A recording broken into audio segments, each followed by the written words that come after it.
એક મહાન વ્યક્તિએ કીધું છે કે what is there in a name, નામમાં શું રાખ્યું છે. એટલે નામ કહેવા કરતા મારી વાર્તા જ કહું તો સાંભળ્યા પછી કદાચ એ વાર્તા તમને તમારી એ લાગે. તો વાત છે 1998ની. 1 થી 11 ધોરણ તો રમતા રમતા પાસ કરી ગયો.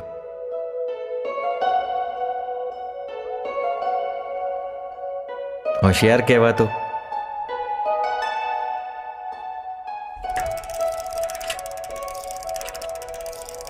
અને હોશિયાર હો તો અમારે ત્યાં સાયન્સ રાખવું ફરજિયાત.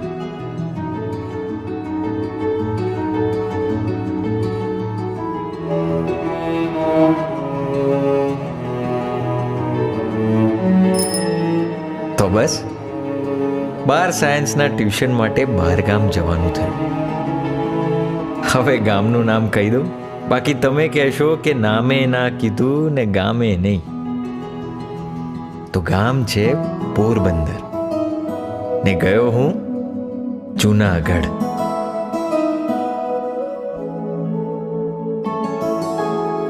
દરિયાને બાય કહી ગિરનારને હાય કહેવા.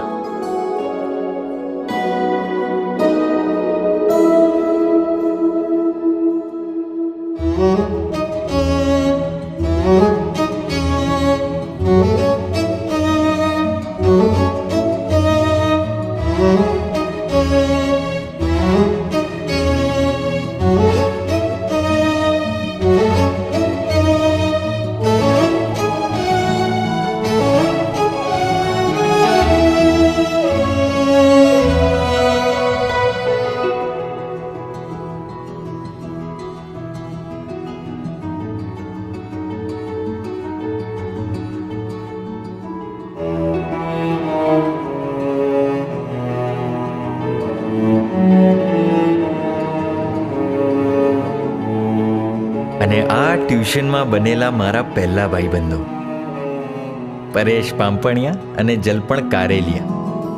અમે ત્રણેય એક સાથે જ બેસતા. વચલી હરોળમાં પહેલી બેન્ચ. જગ્યા ફિક્સ, પણ મગજ ત્રણેય ના અનફિક્સ.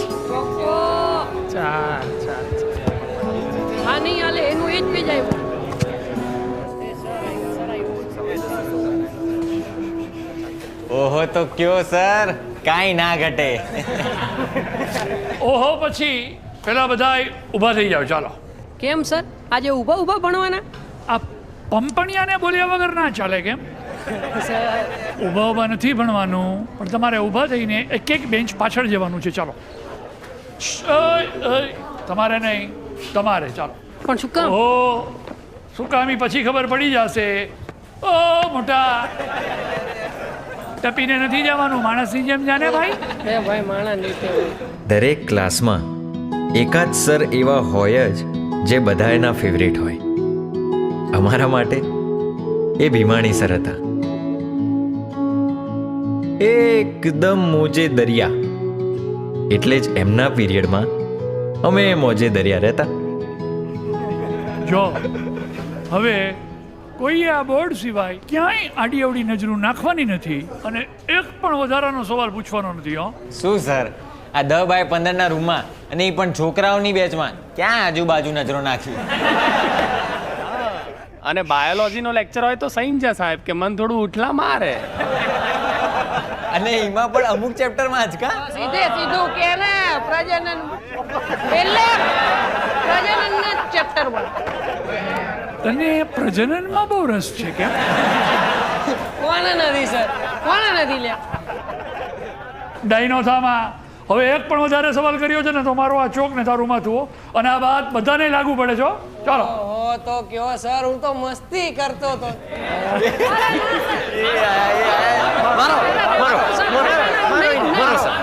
હું કોઈ દિવસ પ્રજનન નહીં કરું સર, એવા તો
બધું ફાવી જાય. અને ખાવાનું તમારા જેવું તો ન હોય પણ હાલે. જો દીકરા થોડા વર્ષનો ભોગ આપવો પડશે. ડોક્ટર કે એન્જિનિયર બની જઈશ ને એટલે બધી મહેનત લેખે લાગશે. હા મમ્મી. અને આમ સાંભળ, ખાવામાં લોભ ન કરતો. પેટ ખાલી રહે ને તો મગજ એ કામ ન કરે. હા મમ્મી. પપ્પા ક્યાં? ગુઢાણા હશે ક્યાંક. અને હાલ લે હું મૂકું છું. બિલ આવશે ને તારે. અને સાંભળ, આમ રાત ઉજાગરા ન કરતો હો. અને સવારે વહેલો ઉઠીને વાંચજે. અને જાજુ જાગતો હા હા. જાગીશ નહીં તો પ્રેક્ટિસ કેમ કરીશ? કેટલા થયા કાકા? એ જાને હવે જતી હોય તો કેટલા થયા વાળી હોશિયારી. જા ભાઈ બન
હું થયું? આને પૂછ. જો હાર્દિકયા, મેં આખા ક્લાસને સમજાવી દીધું છે કે સ્વાતિ અમારી બેન્ચ ઉપર બેસે છે ને એટલે આખા ક્લાસની ભાભી કોઈ સામું જોવું નહીં. પણ આપણા ત્રણમાંથી કોની ભાભી એનો ચુકાદો કેમ લાવવો? શું? જો પર્યા, એ તારી ભાવી છે. હું તો કહું છું માની જા, સમજી જા, સ્વીકારી લે. એ સ્વીકાર તો માણસના જીવનને સરળ બનાવે યાર. તો તું બનાવી લે ને તારું જીવન સરળ. તું સ્વીકારી લે તારી ભાભી. બે હા તો ચાલ તું કહે છે તો આપણે એક કામ કરીએ. આ બધા બેઠા જ એમની જોડેથી વોટિંગ કરાવી લઈએ. હે આપણા ત્રણમાંથી જેને સૌથી વધારે વોટ મળે સ્વાતિ એની. બોલ. એટલો ટાઈમ નથી ભાઈ હવે અહીંયા. એટલે તું કહેવા શું માંગે? તમે સ્વીકારી લો ને તમારી ભાભી, એમાં શું? એક મિનિટ. હું શું કહું? સ્વાતિ આવે ને એટલે કોની ભાભી બનશે એનો નિર્ણય પોતે જ કરશે. એટલે સ્વયંવર. સ્વાતિ જ્યારે આવે અને આપણી બેન્ચ પર જે બેઠું હોય એની આગળ બેસે, સ્વાતિ એની. એટલે સ્વાતિ આવીને જો અહીંયા પહેલા બેસે તો તારી, હા અહીંયા વચ્ચે બેસે તો મારી, હા. અને અહીંયા છેલ્લે બેસે તો આ જલપનિયાની. એવું? હા. હા અહીંયા તો દુ લખ્યું છે ને. વાત કરે છે ગઈકાલે તારી આગળ બેઠી હતી એટલે આજે બી એ ત્યાં જ બેસશે. તો હવે ના, એક કામ કરીએ આપણે, ક્યાં કોણ બેસશે એના માટે પકાવી લઈએ. હા આ સ્વીકારી લીધું. ચલ આવી જા. આઈ જા. હા ચલો બરાબર છે. આમ આવી જાઓ. ચલો મારી જગ્યા છે હવે. મેં આમ કર્યું હતું. હવે જા યાર. જાઉં છું ને ભાઈ. હા ચલ જા. આટલો ઉતાવળો કેમ થાય છે?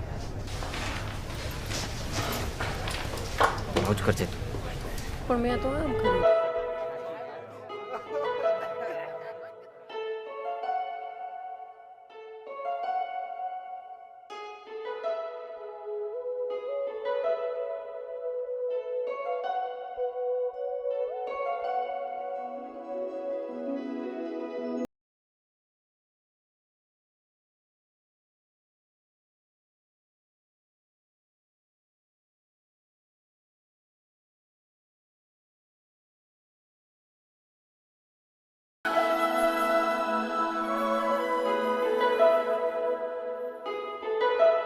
આવડતી એટલી બધી ગાળો પર્યાને આપી દીધી અને ના આવડતા એટલા બધાય ભગવાનોના નામની માનતા માની લીધી હતી.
એ પર્યા સુમગ્ન એ ભાઈ સમીકરણ. એ ચેન હમી કરી આપને. જ્યારે બરોબરની જરૂર હોય છે ત્યારે જ ઉતરી જાય છે. અત્યારે રાત્રે ક્યાં લઈને આવ્યો તું? કોઈ કારીગર નથી ને મારે વાંચવું છે. એ તું ક્યાં વાંચીને ટોપ આવવાનો છે? કરી આપને. તો તમારે જ લાડવા ખાવાના? અરે ભાઈ એક્ઝામમાં હું તને બતાવી દઈશ. હાચે ને? તારા હમ.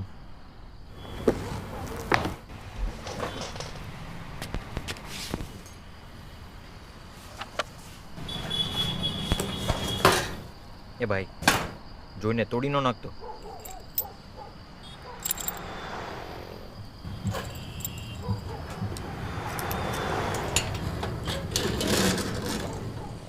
હાલ હવે હાલતી નો થા હાલ. પાછી ઉતરશે નહીં ને?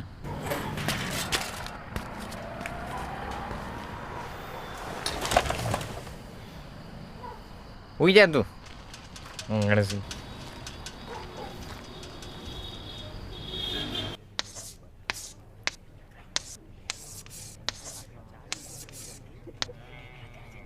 ઓહો તો સાંભળો y square is equal to 2x is equal to 4ax so a is equal to 1/2.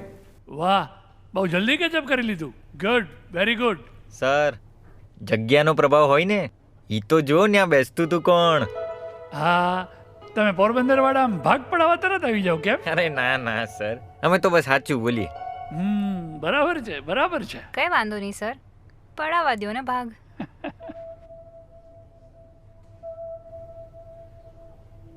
જોયું તો એવી રીતે જાણે બદલો ના લેવાની હોય.